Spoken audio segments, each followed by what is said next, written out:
पूर्गौरं करुणावतारं संसारसारं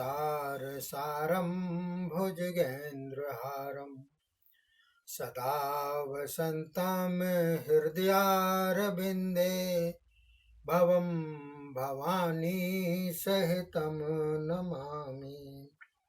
बोलिए शंकर भगवान की जय। बोलिए शिव महापुराण की जय। देखिए साथियों, विगत दिनों से मैं आपको शिव महापुराण सुना रहा हूँ वीडियो के माध्यम से, जो कि मोक्षदायिनी है और भुक्तदायिनी है, भवसागर को पार कराने वाली है। अगर आपको मृत्यु का भय लगे तो आप इसको अवश्य सुनिएगा, क्योंकि शिव जी ही मृत्यु के दाता हैं। तो देखिए साथियों, आज के वीडियो में मैं आपको 9वां अध्याय सुना रहा हूँ, जिसके अंतर्गत शिव तत्व वर्णन दिया हुआ है। अर्थात शिव तत्व जो है वो क्या चीज है। लोग वाग कई प्रकार से भ्रमित कर देते हैं आपको। कई संप्रदाय के लोग इसके पीछे हाथ धो कर के पड़े हुए हैं, लेकिन मैं आपको बतला रहा हूँ शिव तत्व वर्णन क्या है। तो देखिए 9वां अध्याय शुरू होता है। तो ब्रह्मा जी बोले, हे देवर्षि, सदाशिव ने हम दोनों का प्रेम देखकर वे पंचमुखी वामांग सुशोभित पार्वती जी के साथ 3 नेत्रों वाले भस्मधारी चंद्रकला से मस्तक सुशोभित 10 भुजा वाले नीलकंठ सर्वाभरण भूषित सर्व सुंदर परमेश्वर शिव प्रकट होकर दर्शन देने लगे। दर्शन करके हम दोनों स्तुति करने लगे, यानी कि विष्णु वगैरह ये सब स्तुति करने लगे। तब तो अति कृपा से सदाशिव ने हम दोनों को मंत्र की दीक्षा दी। विष्णु दोनों हाथ जोड़कर बोले, हे प्रभु, मुझ पर आपकी प्रसन्नता कैसे हो? ध्यान और पूजन मैं किस विधि से करूं? कृपा करके आज्ञा करें कि हम दोनों का क्या कर्तव्य है।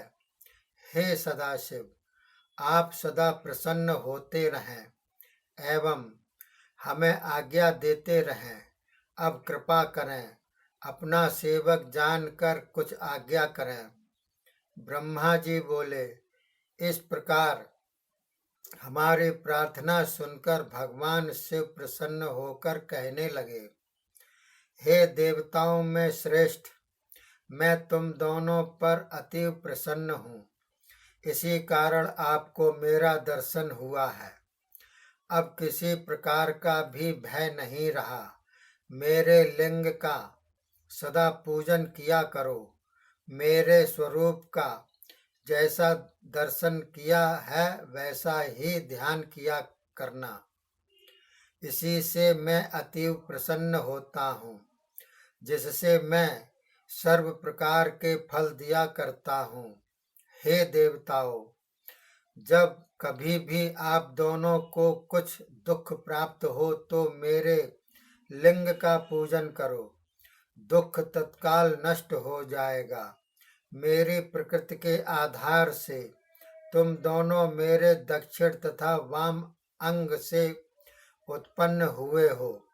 ये समझो, यह पितामह मेरी दक्षिण बगल में और हे विष्णु, तुम मेरी बाएं बगल से उत्पन्न हुए हो। मैं अत्यंत प्रसन्न हूँ। तुम्हें वर देता हूँ। मुझ में तुम दोनों का अतीव प्रेम होगा। मेरी पार्थिव मूर्ति बनाकर मेरा पूजन करके तुम दोनों सुखी रहोगे। तो देखिए साथियों, देवी देवता भी शिवलिंग की पूजा करते हैं और फल पाते हैं, मनोवांछित फल पाते हैं। तो हम मनुष्य भी इसी प्रकार से पूजा कर कर मनवांछित फल पा सकते हैं। तो देखिए, हे ब्रह्मा जी, मेरी आज्ञा है कि तुम सृष्टि रचना करो। हे पुत्र विष्णु देव, तुम चराचर जगत का पालन करो। ब्रह्मा जी बोले, हे देवर्षि नारद, इस प्रकार कहकर हमें पूजन का विधान भी सदाशिव ने बताया। वही पूर्ण विधान कहा जिससे प्रसन्न होकर सदाशिव फल प्रदान किया करते हैं। तदंतर हम दोनों ने हाथ जोड़कर फिर प्रार्थना की कि हे प्रभु, यदि आप हम दोनों पर प्रसन्न हैं तो कृपा कर यह वर भी दीजिए कि हम दोनों की आप में दृढ़ भक्ति रहे और आप भी अपनी लीला से अवतार ले लेकर हमारी सहायता किया करें। हमारा परस्पर का विवाद भी बहुत श्रेष्ठ था, जिसके द्वारा आपके हमें दर्शन तो हुए। फिर विष्णु से सदाशिव कहने लगे, प्रलय स्थित संहार करने वाला सगुण निर्गुण निर्विकार सच्चिदानंद घनमय परमेश्वर परम ब्रह्म हूँ। मैं ही स्वयं तीनों रूपों में हो जाता हूँ। सृष्टि रचना में ब्रह्मा, पालन में विष्णु, संहार में रुद्र रूप रहता हूँ। हे विष्णु, तुम दोनों ने मुझे जो अवतार लेने को कहा है, मैं उसे अवश्य पूर्ण करूँगा। हे ब्रह्मा जी, मेरा यह रूप तुम्ही से प्रकट होगा। जगत रुद्र नाम से प्रसिद्ध होगा, क्योंकि वह मेरे अंग से होगा। इसीलिए उसकी सामर्थ्य भी मेरे समान ही रहेगी, अर्थात जो मैं हूँ वही वह होगा। पूजन विधि में भी भेद न होगा। जगत भर में केवल दो ही रूप हैं, वास्तविक शिव रूप में कोई भेद ही नहीं। दृष्टांत में एक ही स्वर्ण के अनेक भूषण बन जाते हैं। स्वर्ण तो सब में एक ही है। हे ब्रह्मा जी, वहाँ मैं आपकी भौं से उत्पन्न हो जाऊंगा। इसी कारण मेरे स्वरूप रुद्र को लोग तामस भी कहेंगे, किंतु वैकारिक नाम से जो संहारक, जो अहंकार होता है, वह वास्तविक तामस नहीं। ब्रह्मा जी, आप सृष्टि रचयिता हैं, विष्णु पालक हैं, एवं मेरे अंश से उत्पन्न रुद्र संहारक रहेगा। और यह शक्ति उमा नाम की परमेश्वरी शक्ति है, इससे सरस्वती शक्ति होगी। हे ब्रह्मा जी, वह आपकी सेवा में उपस्थित रहेगी। इसी प्रकार प्रकृति से दो और भी शक्तियां प्रकट होंगी, एक लक्ष्मी, दूसरी काली। लक्ष्मी तो विष्णु की सेवा में उपस्थित होगी और काली मेरे अवतार रुद्र की सेवा में रहेगी। ये शक्तियां ज्योति रूप से कार्य सिद्धि करने के लिए प्रकट होंगी। हे विष्णु, तुम्हें लक्ष्मी के आधार से अपना कार्य सिद्ध करना होगा। हे ब्रह्मा जी, आप सरस्वती के आधार से मेरी आज्ञानुसार सृष्टि रचना का कार्य करते रहो, एवं मैं काली के आधार से प्रसन्नता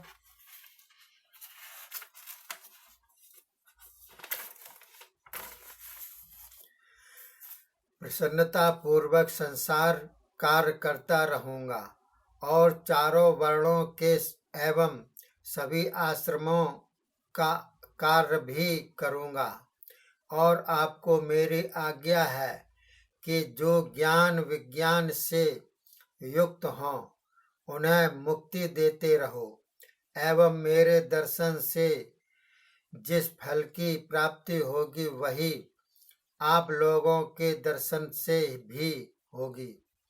इस प्रकार से दोनों को वर प्रदान किए और बोले, मेरे हृदय में विष्णु तथा ब्रह्मा का निवास है एवं मैं उन दोनों के हृदय में निवास करता हूँ।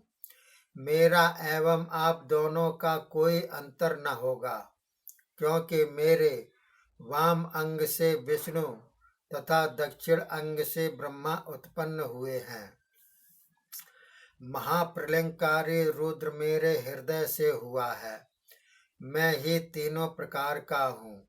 ब्रह्मा जी ने कहा, हे देवर्षि, यही सदाशिव ही प्रकृति से परे साक्षात परमेश्वर जगत में व्यापक है।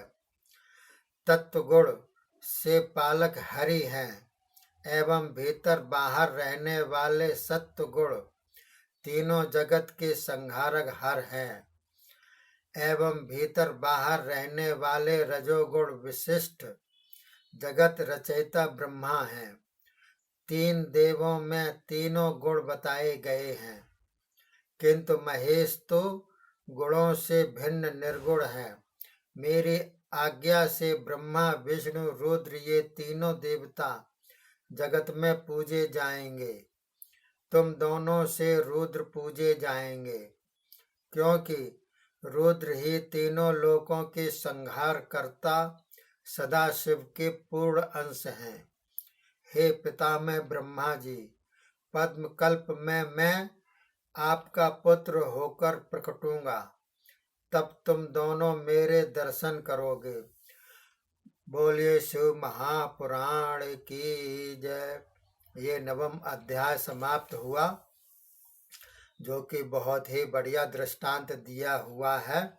अगले 10वें अध्याय में काल का प्रमाण दिया जाएगा। काल प्रमाण कैसा है, क्या है, इसके अंतर्गत बहुत बढ़िया ही विषय है। आप सुनते रहिएगा, औरों को भी सुनाते रहिएगा। आप भी धन्य होइए, दूसरों को भी धन्य करने का मौका दीजिएगा। तब तक के लिए जय हिंद, जय भारत।